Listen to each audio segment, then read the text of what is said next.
Hello, I'm Diane Derby with an update to breaking news. More than 100 undocumented migrants are in custody right now after an overnight raid at an underground nightclub in Colorado Springs.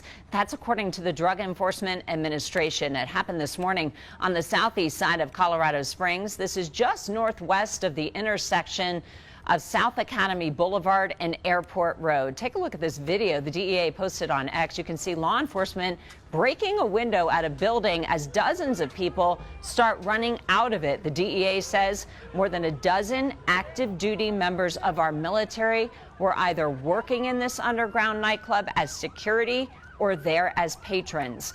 The DEA says drugs and weapons were seized during this operation. News 5's Allison Zimmerman has been live at the scene since early this morning. She's been talking with the special agent in charge of the DEA Rocky Mountain Field Division. Allison, what are you learning right now?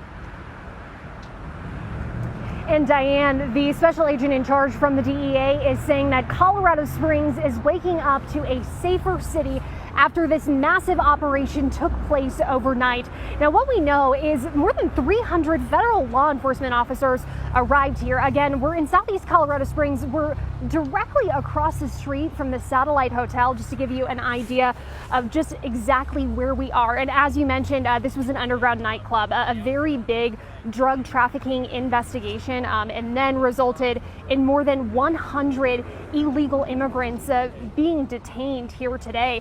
We do know that there were a couple of other people that were also detained for having state warrants as well. And you certainly mentioned the military presence. Perhaps one of the most shocking, stunning details this morning that we were hearing is about a dozen active duty military members that were here overnight in this underground nightclub.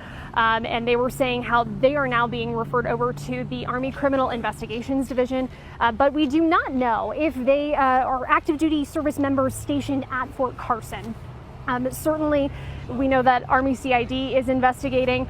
But when we were speaking with the special agent in charge with the DEA, this is one of the things he talked about when we were specifically focusing on the illegal immigrants and this big drug investigation. Take a listen. These crimes go hand in hand, right? When we find drug trafficking and prostitution, unfortunately, we're finding a lot of illegal aliens. 200 people in this club, a lot of drug trafficking happened, weapons, prostitution, over half the people inside were illegals. And also, here's a look at just what the scene looked like when we arrived. We showed up around 3 o'clock this morning, and it was a really active scene. More than 200 people were inside of this